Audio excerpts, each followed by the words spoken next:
Welcome back, everyone. Today's episode is entitled Navigating the Future of Business Strategy with Alan Mikhail. How are you, my friend? I'm excellent. I've had a very interesting afternoon so far. Yeah, I want to get into that real quick before we get into the episode. But on today's episode, we're going to be diving into few quite not cool, but I mean strategic talks that will help you in business. So, first thing we're going to talk about is business strategy, then digital marketing and content creation, the role of tech in business, AI and generative AI, events, and much more.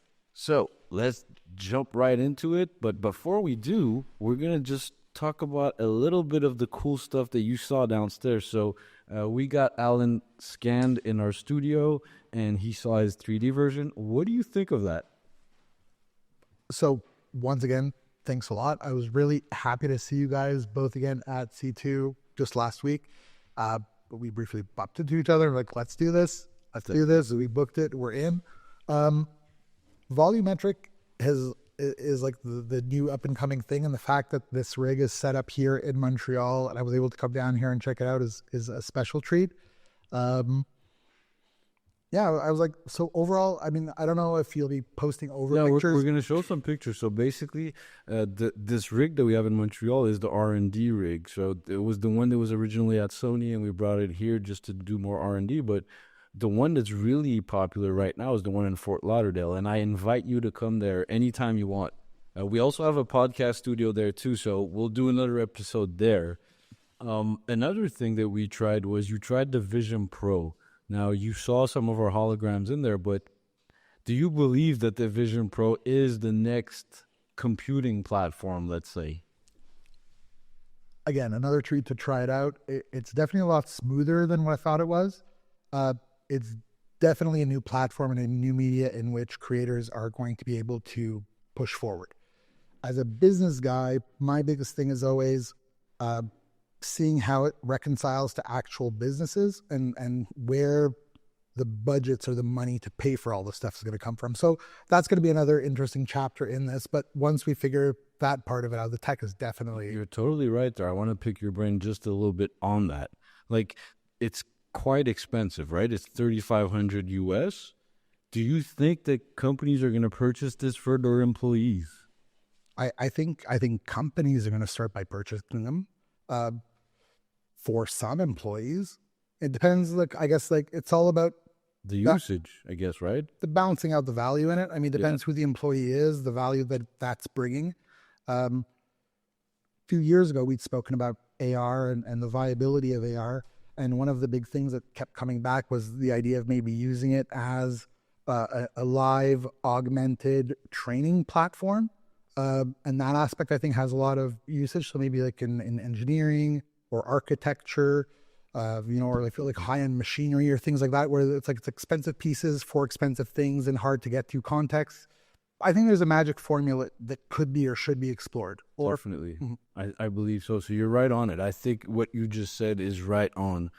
So let's now get into what you do, my friend. So I've known you for quite a while. I know you were at some big places. So we met through different friends and associates, let's say. And it's funny that today with X-Angle and Eric, it's funny that was one of the first events we met at, and he was there and you were there, and you're like, hey, I already knew Eric. And today, I think it's 8 years later, we're partners with Eric, so that's kind of funny.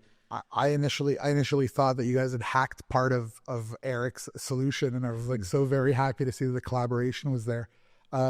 But yeah, no, I've been in and around event management for about the last 20 years. My main point of entry was working with exhibitors in the context of trade shows, and over the course of the years, trying to get better outputs from those types of face-to-face interactions led me to going into business consulting and marketing strategy development and creating all of the collateral that comes around it.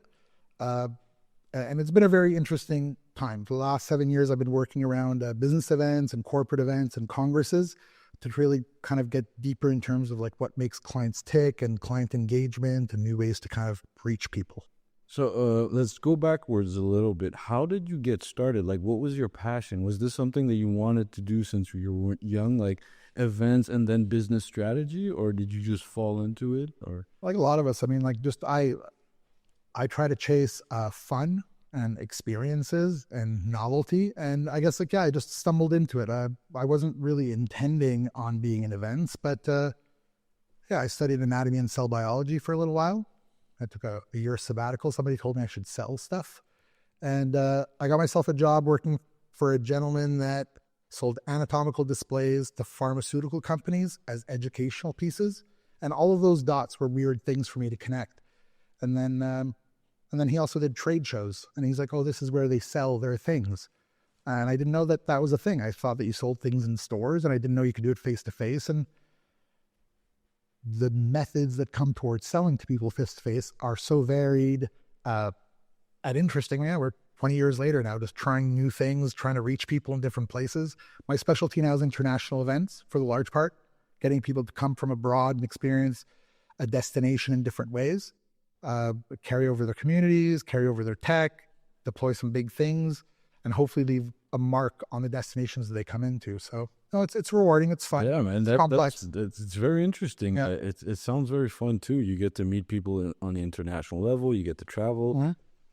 All right, that's pretty interesting for your background. Now, as we move forward, I know you're into business strategy and transformation. So, what are the key components that you would say for a successful business strategy in today's market? This one's it's a fairly broad question, but if I have to distill it down, it's relationships. I mean, the fact that we're sitting here right now is a testament of that. So a good strategy is anchored in what your client needs, obviously, like the end client, the person that you serve, but also is cognizant of all of the suppliers and the partners that are part of that value chain. Because if you really understand the people that make it up, then you can deliver solutions that are actually adapted based on those people, and everybody's just considerably happier. So holistic approaches, I don't want to sound too sustainability, but just, yeah, it's got to make sense on both sides. Like the client's got to be happy and the people providing it have got to be happy, and that's sustainability. Totally. So I get it. So, and what about like on the transformation side? Like if we talked about strategy, and you said it's about relationships and thinking of both sides. So in any form of it, yeah, it's a question that's very broad, but you answered it very well. So what about transformation, right? How do you approach business transformation, like from the outside or from the inside? Well, It's really hard to say, no, right? but I mean, like it's an interesting thing. I've been fortunate to do a lot of positions that are, we call them like transcalar or interdepartmental or whatever. It's pretty much just like work with everybody and no one all on the same time. And the biggest thing that I was able to see to be able to rally people is you have to get everybody on a common language. Different departments use different words to express similar sentiments, and oftentimes you can like mash all these people up together and they're like, this will never happen. And that's not the case. Just like you weren't using the right word. Say, no, this is all good for, sorry about the microphone, Rich.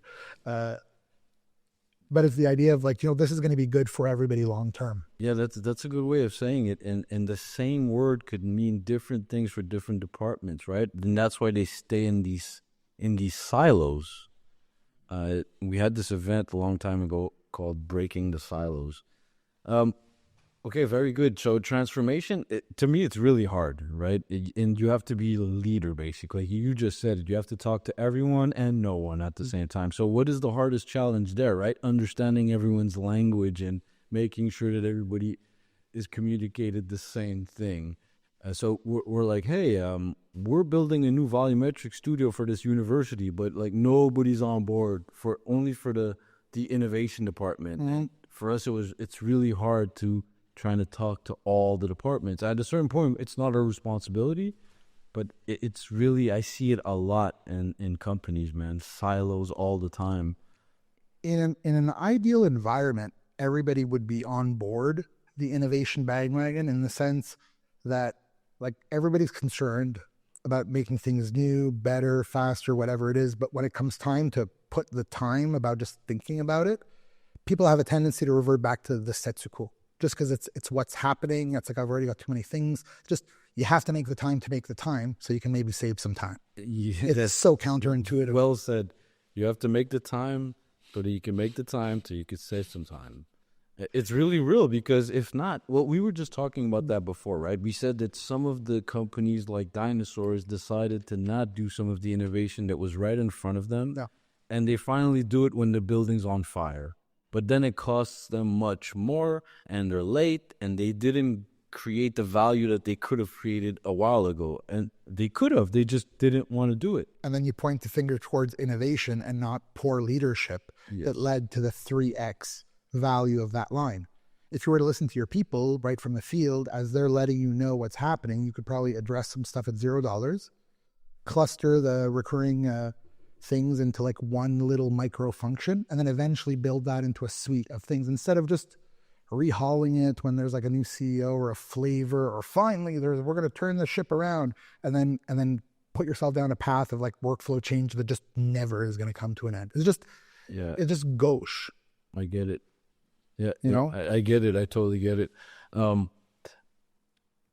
It's really interesting, and I think we could go on and on about that. But let's switch segments a little bit. Here at Unified Reality, we're all about unifying these both realities, right? The virtual and the physical. And part of doing this obviously has to be social. So people have to interact with content. It's already happening. It's already like that. Now, and that's where it comes in, digital marketing and content creation. This has become a big part of all entrepreneurs, all businesses, events, anything, right? Anything that sells something or does something has to create content. So in terms of digital marketing trends, what are the current trends that you're seeing that you like, and how do they impact businesses around you, right? Like, give us an example, let's say for an event or a trade show where content is really being used properly, or you could also decide to break it down a different way. So I'll break it down in a simple way. There's the mass market content approach, and there's the specialized market content approach. I'm fortunate in that when we work with international congresses or large corporate events, those communities typically come with their own messages and target markets and reaches and goals. So it's a lot easier to be pinpointed with the messaging. You know, your personas are defined, you know where you're going and things like that. I'm finding for mass market approach, web-based businesses, web-based products, there's this, just because of the proliferation of content, it's like it's too much at this point. There's too much of it. It's very hard to cut through the clutter of it, especially with the generative AI models. You know, we've gone from people that were posting 2 sentences of poorly constructed English to giving me 9 paragraphs with emojis. It's like, I know that that's not authentically you. Like, it doesn't matter. No engine is going to fix that. So it's finding authenticity through it all, knowing that everybody now is an award-winning writer because of these tools. No, you're and I agree with you. I had a few other guests where I asked this question too, and authenticity comes back. Say, it doesn't matter even if you screw up on the podcast. Like, that shows who you are, that you're a real person. You're not a chat bot, obviously, but meaning that authenticity, and also bring value, right? Yeah. This conversation here, someone has value from this, and that's what they want. So we don't want to just say stuff to say them. We say them to bring value. So I really like that point you made. And so obviously that you kind of answered it again, how important is to create content part of your business strategy? Oh, you must, but it's got to be like not horrible. Yeah, right? Like, good content. So it's one of those things where with all of these tools, everything is possible. Like, you don't need an agency to do it. You don't have to do anything. You have to have a good idea. You have to be well articulated. You have to be well positioned, and you just choose the right words to speak to the right people, right? And you won't be able, I think more and more CEOs will not be able to hide behind their agencies, hide behind these other third-party players saying, oh, those are the people that thought it up. No, it's too accessible. It's too direct. Yeah. Now this is really you. Yeah, it's really you. And you could have took the time to look at it, right? How come you're on your phone doing choice? Because you chose not to. You chose not to. And we could say a bunch of these things, right? And I won't go into politics stuff, but we've seen in the last year some really bad campaigns, and the CEOs are like, no, I didn't know about it. You should have. Like, you should have. Where were you? This is your job. that's Part of your job. it's a big part of your job. So Like the image of the company, how important is that in business strategy, right?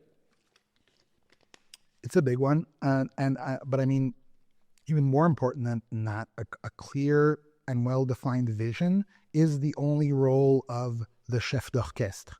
Stand in the front, let us know what song we're playing and what tone and what's the cadence so it sounds all right and we're all doing the same thing. That. Well said. I like that. Very well said. Wise words. Okay, so shifting from digital content to a bit more, more tech. Like, obviously, we're going to talk about AI, but what about like integration of things that I like to do? Obviously, AR, VR, AI. How is this really influencing business in terms of today, right? Because it's been there for a while, and I've tried to sell it to a bunch of people. Some of them bought, most of them didn't. It's too in advance. Now they're very different. How do you see? Are these techs really? Do they have to be part of your strategy? I mean, look, you can't see my arduous war wounds from the time that I thought that AR was ready in 2014. But those three things, I mean, like they're the things that are on the forefront right now. Yeah, like you mentioned three things, but in my mind, they're two separate. Like AR and VR are media, and AI has got the capacity to be all of it, right? Yes. It's the tool creator, it's the tool curator, it's the content generator. It could be anything you want it to be at this point, but that I agree. And that's where I think that all of this is very paradigm shifting, right? Because what do you do for work is now different. It's like, oh, well, I fundamentally understand my industry, its players and what they want, and I use it to guide these systems that do it way better than anybody else could. Yeah, I totally agree. And like, we were just talking about it before, right? How you used it to do certain things, and you were describing how you did it, right? And I forgot to mention it to you, but it's because of your expertise that you could get what you want from it, right? I like to play around with things. I think that that's what we're losing is like there's a sense of play with all of this tech. Like what we did with the demo was super fun. And the fact that it's super fun means that maybe a developer or creator is going to want to sit down and fiddle around with it and see like, look what I just made. What I just did. Look what I just made this thing do. Yeah. Maybe somebody else would buy it. And that's innovation. Like how cool is this? Can we bring it to other people? I'd love to do this again. Can we maybe find somebody to give us money for it? Right? And then that's how startups get started. That's how you will get a grant. That's why university starts backing up your project. I was really happy to hear that there's adoption for this rig that you guys are doing at the university level, at these campus levels, at these develop and grow and innovate, incubate, whatever you want to call it, for whatever money that you have to give access to other creators to be able to do it is, I wouldn't say the first step, but it's definitely the step towards getting more stuff out there and produced. And then eventually, mobilize the community, build a repository or something, and then maybe there's somebody out there that's doing something special like that, Yeah, that's totally, well, thank you, and that's totally it, and that's our thinking as well. So I think we align on most of these strategies and what needs to be done, what you should do. One thing that our CTO, Richard, shout out to him, what he says is that, it's a different way of seeing it, but he says you don't need a nuclear bomb if you could use C4. Then also, the real question, why are we doing this? So you want to put VR, but what's the point? Why are you doing this? So yeah, we and I could get on and on with all these things. What about some future things that you see that could really impact us? So I know you talked about AI. I believe that AI is the biggest one. Give us an example of how you see AI impacting some businesses that you work with. So I think the AI tools are going to have, or could have, a couple of different types of impacts. The last few years in event management and event management services and even the delivery, the biggest hurdle has been, we don't have the people, pénurie de main-d'œuvre, shortage of laborers and workers and things like that. We've seen robots replace certain things and just help fill the gap. So I guess my vision of it would be, the AI stuff comes in, content gets created, or maybe we can soften up some of the process things that we were spending time on. But then the leading companies are going to reinvest that time towards doing ideation, understanding your customer better, doing field work, and getting back the granular stuff that's going to bring that authenticity back to the content that the machines are building. I totally. I see it costing about the same amount of money, but just some of the companies being able to do better, finally. Yes, better, more. Finally. Yes. Because right now there's a gap. Like a lot of, we say that it's delivered, but it's like my big thing has been at what cost? Even the companies that do it really well have been doing it at the cost of the people that are working behind the scenes. And I think this tech is maybe something that could help.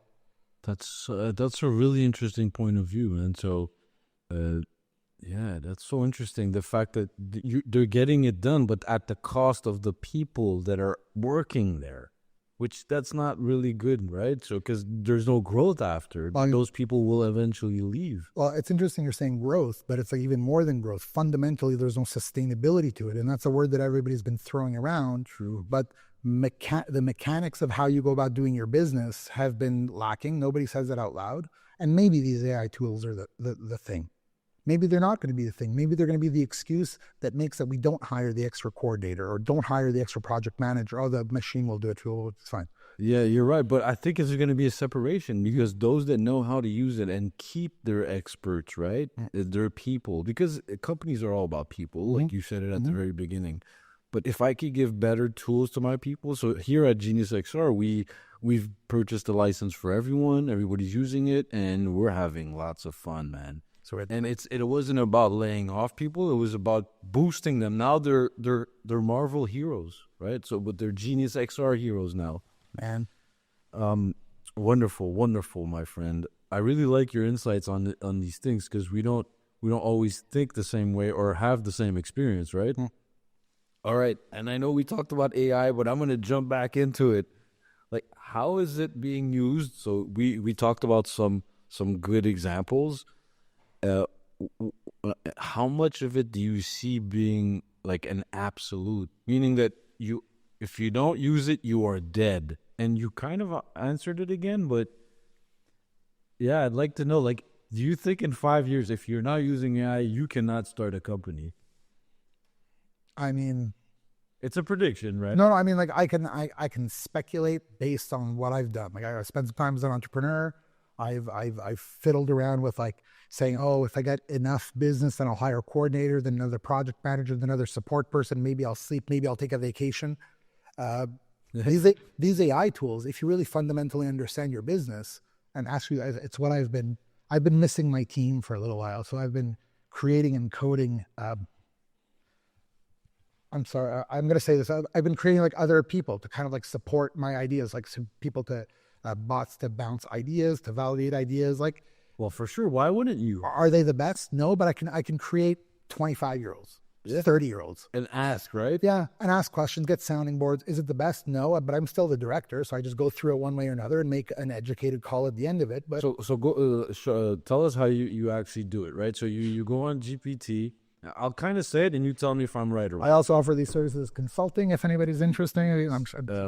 Well, you are one of the best consultants I know around here, and if anyone needs some business strategy, I'm just playing. We're doing that. All right, so we're not selling services. We are selling services. We're selling. You guys definitely come sell. We're selling. These tables are for sale. Yes, everything is for sale. Well, except for the headset, the hats are for sale. Go to our merch store. 10% discount with the coupon code Alan AI. Yes, Alan.ai. We got to make it flash at this point.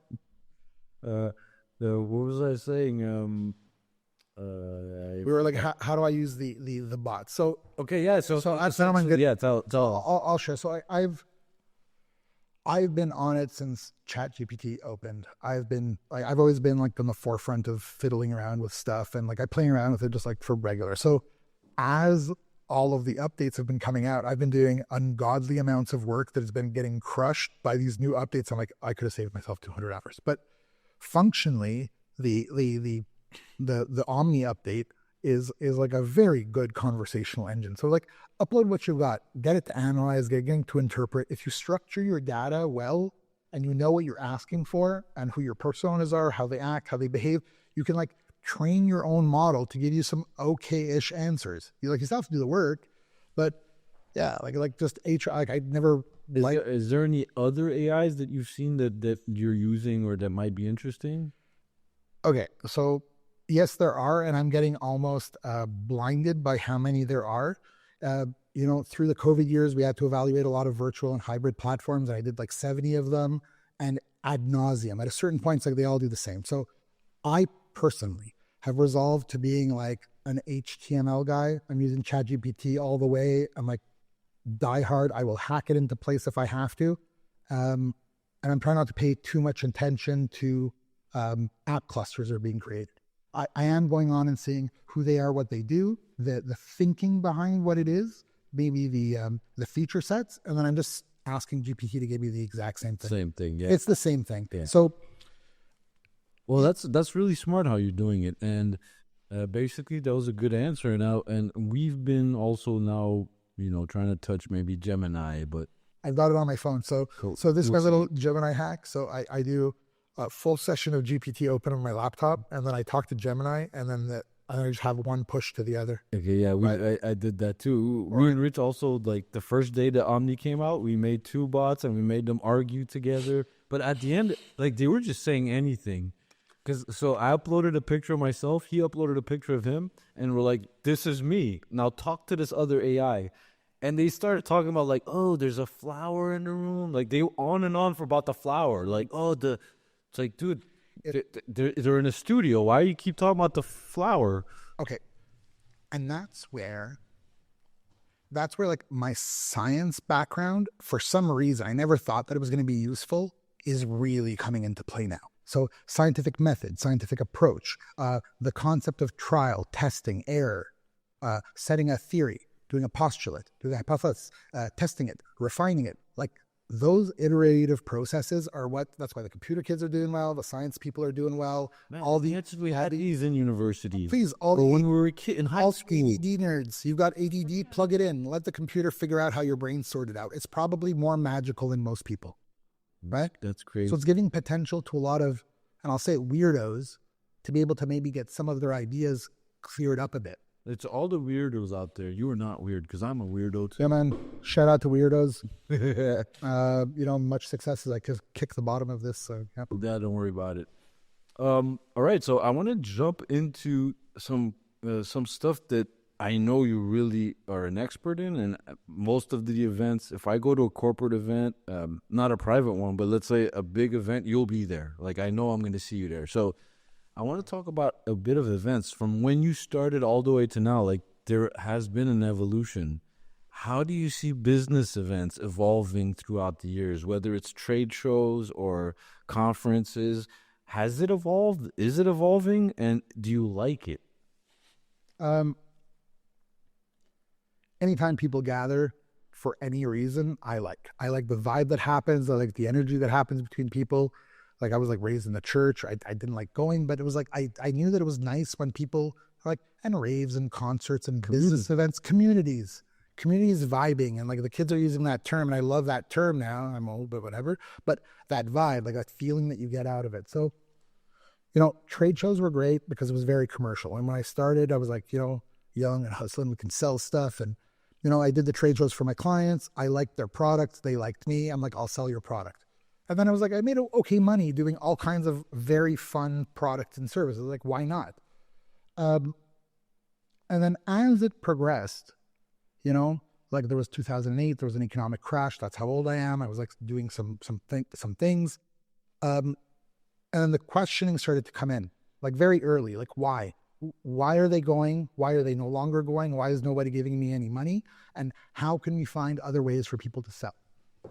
And that's kind of like where the exploration lies. So I know now that the people that do trade shows go to connect with communities that are part of associations that host congresses, and those congresses are there because there's a need to connect industry players across verticals. There's a need to bring education to industry, policy to industry, cross those people over in a hallway that makes it legal for them to speak. It's a beautiful mechanism.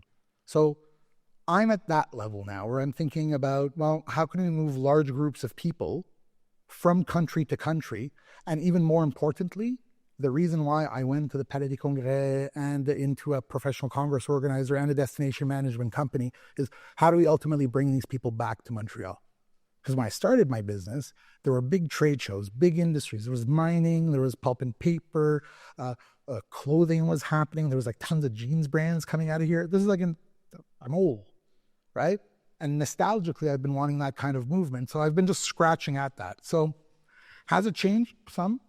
You know, COVID taught us that you have to have community support in the form of sponsors and exhibitors to financially back your thing so it works. Then if you want your sponsors and exhibitors, you have to show them real values because they're real businesses. It's a business transaction. Oh, Montreal is not enough. We have a vibrant, it's not enough. I brought you these 6 companies. Of these 6 companies, 3 may give you business. Okay, let's do it. So I think there's a business aspect to business events that is the next chapter of it. It needs to be a viable business activity from beginning to end. And do you think that these events, do we have less events in Montreal? No. We have more of these events? Depends on how you count.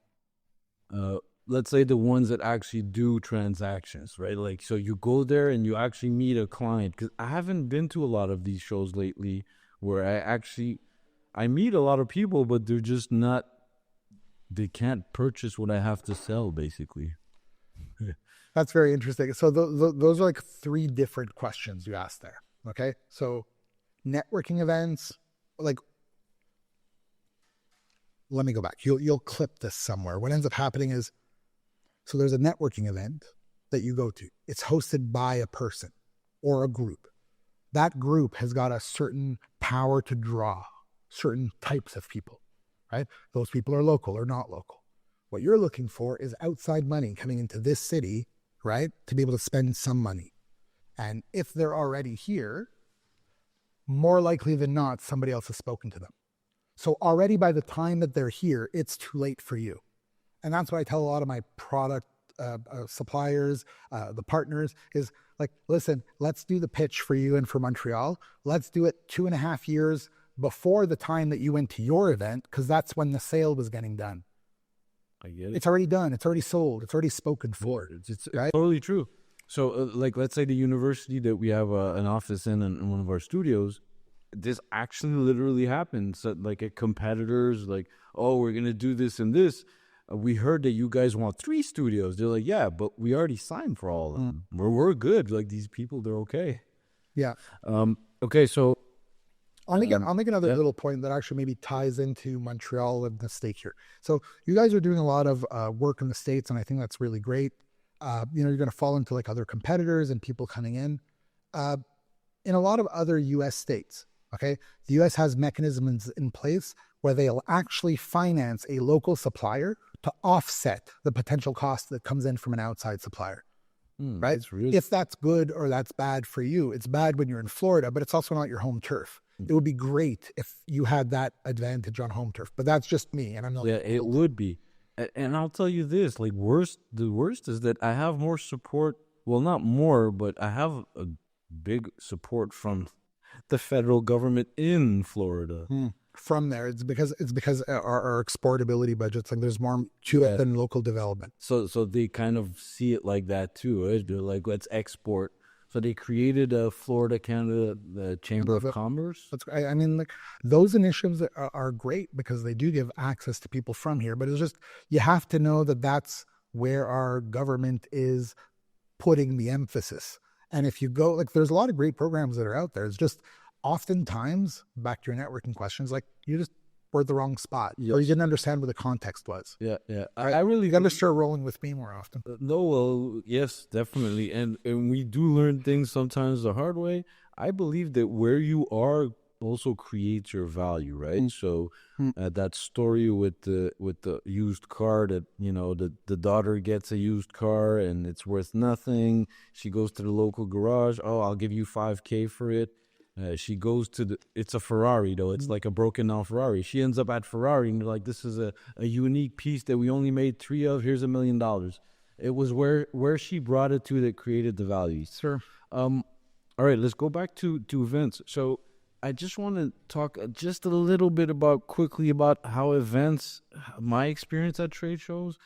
why are we still like at the same format from 15 years ago? Like, why do we still have 10 by 10 cubicles or whatever, a little booth? And like, I do see some events where it's different. Can you name us like a really good event where it's different and it's good and that I should absolutely attend internationally, right? And it all depends on what you're doing.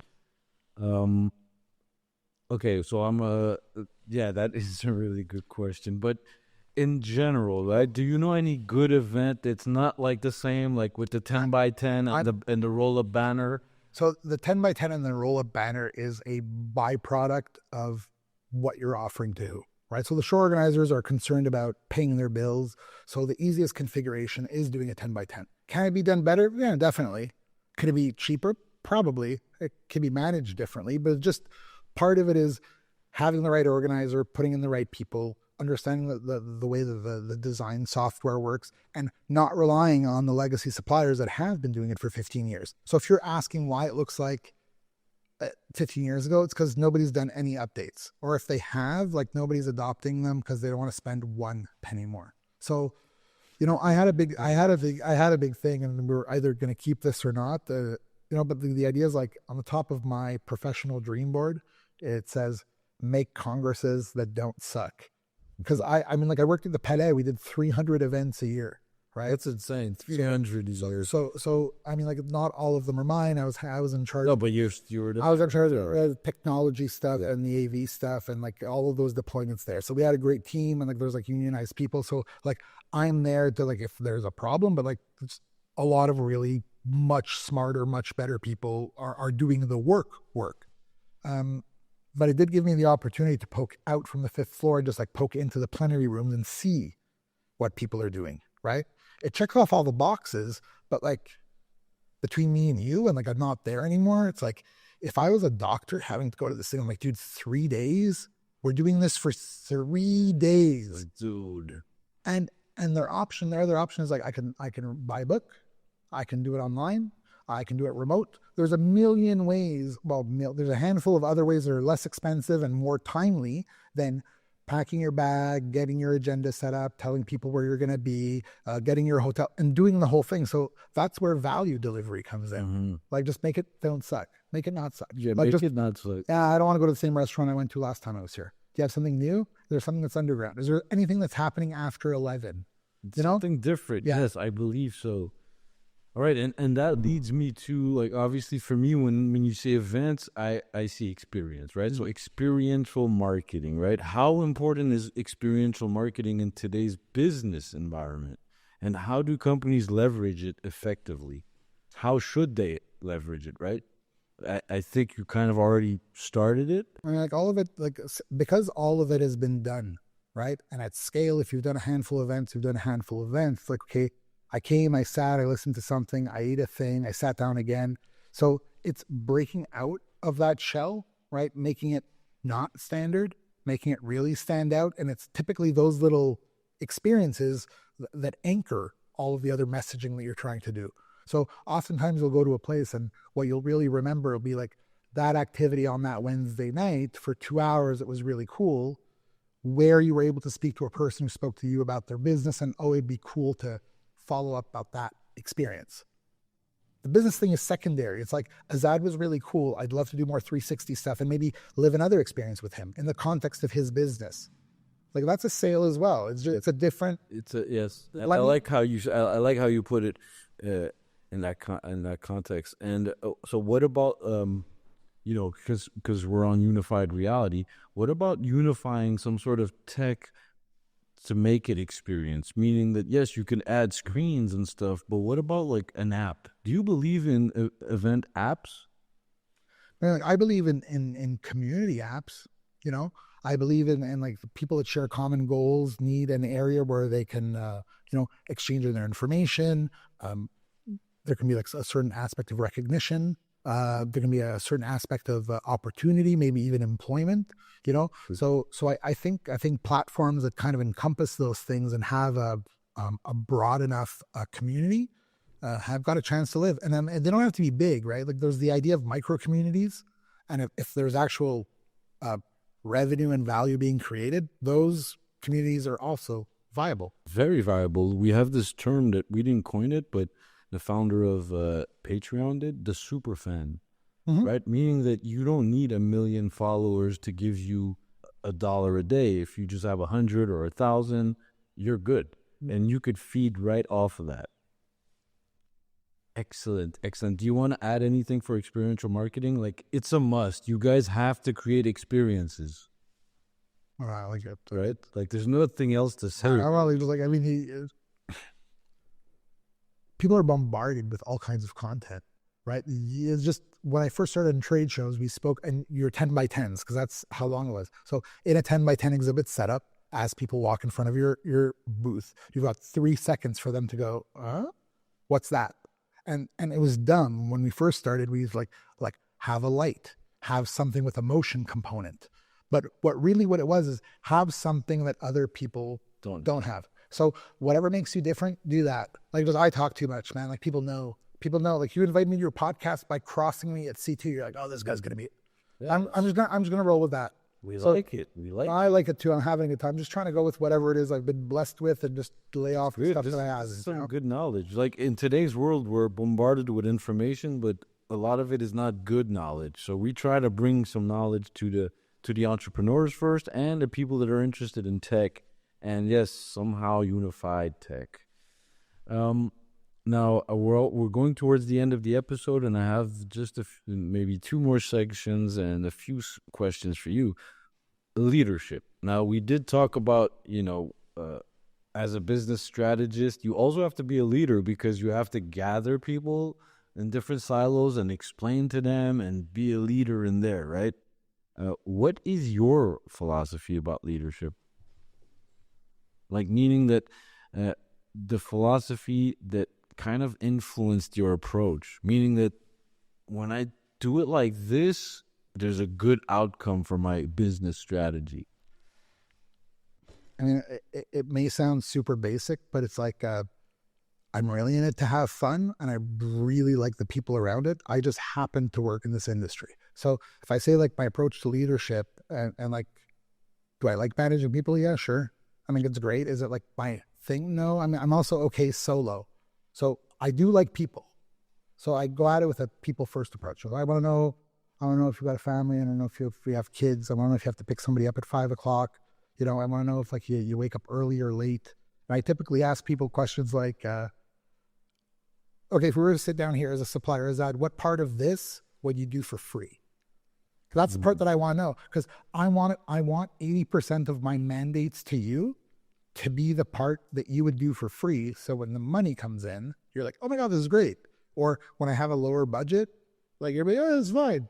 That's a good way of seeing it. But then, and then that push pull is a lot easier in teams, because you're like, all right, like, there's like researcher who's really cool, and then there's like analytical person, which is really fine, but analytical person will not show up at 9 o'clock tomorrow, so that's fine. My meeting's at 11. Let the person create. I know they're going to go do whatever, but I'm going to get output from there. And then research is going to come into the table. I'm not going to expect them to speak, because it's like, why? But I know there's like 15 pages of content there if I ask after. So just little nuanced things. And people, right? Basically, it always kind of comes back to that. Right? And choosing the right people. I know it's hard, especially because, like, interview processes are weird, and you know what team you're inheriting or things like that, and you've got to deal with the Karens and the Debbies and whatever you call those tropes of people. And unfortunately, those people exist, and it's unfortunate. Yeah, no, well said. And it's a give and take, really, right? So sometimes as startups or smaller companies, they try to put these ways of doing for HR, and I hate that word. I hate those 2 words, because people are not resources; they're people. I mean, it's to keep the idea is like HR is like to keep the wheels turning. The idea is like, what are the wheels? Where are the wheels? How's it fashioned? Is it a train or a bus? And all of those things are very important. They're very, very, because they're geared differently. Yes. Right? So meaning that it's not that I don't like people when I say I don't like HR. I just don't like that word. But people make our companies, right? 100%. Without our people, without our team, we're nothing, really. And you could lead nothing, right? But you want to lead good people with you. So I really believe in what you just said too. So a good leadership philosophy is to focus on your people, right? Your team. So I know you're an entrepreneur as well, and you told us many things. Well, you are an entrepreneur. What would be the best advice that you would want to give today in your age today for aspiring entrepreneurs that want to build and grow their business, right? What would be one advice that you would give them? It's a hard one. It's just one advice, right? I think the question is different for different people based on the hardships that they end up experiencing. For me personally, I would say, develop your experience in whatever industry you're looking for. Create your stories with people because those people are going to grow into other positions. And then when you take your step out, you want to have the support of your community while you're there, right? Don't knock your head up against the walls if you don't know what the structure looks like, where the money's coming from, who you're displacing. Because if you don't, then if that's a bad point of entry. Like, do your research, figure out what it is. There is a structure. It's not all free form. Not everything is possible. Sorry, right? There are rules. Mm-hmm. So whatever it is that you want to do, figure it out. Just be very, very strategic. Try not to bousculer, shove people, right? And then find your place within that, because there are gaps. There are always gaps. There's always gaps. Yes, well said. And this leads me to networking and professional growth, right? So I've known you for this, right? You help companies grow, especially trade shows and all kinds of different shows. How important is that, right? How important is networking for your growth? And I think we already talked about it, so we're hitting back on it. So yeah, it's very important. Tell us, did you get to where you are from networking? All of it is networking. I was fortunate to do sales jobs with people that told me, your goal today is to meet one person. Your goal for every day of the work week is to meet one new person that you have not met. Go to this thing, get in your car, go meet the people, right? It's important to be face to face. They're going to remember. So it's been hard set. And I was in 2004, I just said the date. In 2004, I was a BNI member of the largest BNI chapter that I think has existed. They were 80 members. Right? Which one was it? It was BNI WIT on Côte de Liesse. And it was, BNI is what is. It's great for starting entrepreneurs. It provides a lot of opportunities. So anyone that doesn't know BNI, we could tell them it. Well, I remember it as the Breakfast Club, right? It was also the Breakfast Club. It had the poor quality eggs of the Dorval Airport, if you were lucky to be part of that one. But no, it's Business Networking International. It was started by a gentleman called Ivan Meisner, if I'm not messing up his name. 35 countries, thousands of chapters. But the principle is simple, right? Is there is a group. In each group, there's a person of a category. And between people exchange references. Now, does it happen the first day? No. But the more I hear you do your little breakfast intro, after I go to a Christmas party or a night event, or you talk to me about your wife, or we speak about the thing and we do another activity together, then I'm going to go, tell me again what you did. That's what networking gives you. So the fourth time, I don't expect you to know what I do, but the fifth time, it's going to be rude that you don't. Yeah. So you're gonna, oh God, there's Alan again. Maybe it was so. Let me give him a contract. Yeah, please, anytime. No, but the idea being is networking allows you a very human way of approaching people. So I'm saying if you want to network, get yourself. I tell people I'm the best +1 ever. If you have an event, I will say yes unless I'm quadruple booked. It only happens a couple times a year. Where it's the day of reckoning where I've said yes to everybody. It's oh man, I've got five after hour. What do I do? Yeah. If to get a drink in each one, then you have no choice. I just pick one and I do apologies, and that's okay too. So yeah, man, networking is really key. I think we hit up we really talked a lot about networking. I think it's really important. So remember, all you entrepreneurs, keep networking, keep talking. It's free, actually, right, to talk and approach people. So you just have to have the right approach. And like you were saying, right, it's a human way of conducting business, because business is mechanical. It's mathematic. It's there's no emotion. This is the number. Are you paying? You're not paying. We're here for profits. but networking brings that human side, and that's what I really like about that. And the human side helps with the numbers when the numbers don't work. Yes. It's funny enough how that's what bridges that gap. It's crazy. Yeah. So any trends that we should be looking towards or any projects you're working on that we should look for? I mean, like the trends. I mean, AI is really on everybody's on everybody's mind. The movement is so fast that I'm having a hard time keeping up. I'm trying to put down some time, just like reading, just who's acquiring what's going. But I think like in a lot of industries that move this fast, there's going to be an agglomeration, and we're going to pick 2 or 3 key heads that we're going to follow. And I think that it's going to settle, or it's going to have to settle. Yeah, I think so too. Definitely. There's not a like lot. now, is OpenAI the one that's going to be one of those, or is OpenAI Netscape? Right, we don't know. Hopefully, well, they think not. I wouldn't speculate at this point. It's like nobody thought that like This was gonna happen. Yeah, Yeah, 2 years ago, when this happened, we knew something was coming. Like large language models were going to change it. I remember I think you were there at C2 in 2016. Element AI, all these AI things. Well, nothing happened with that. But some of those white papers that they were talking about, they raised money with those white papers. Those white papers are now being run. Absolutely. I mean, and if we were more cognizant of the fact that getting something to light takes more effort than some of the types of efforts that we do, we could have maybe been more measured in terms of how we do those things, right?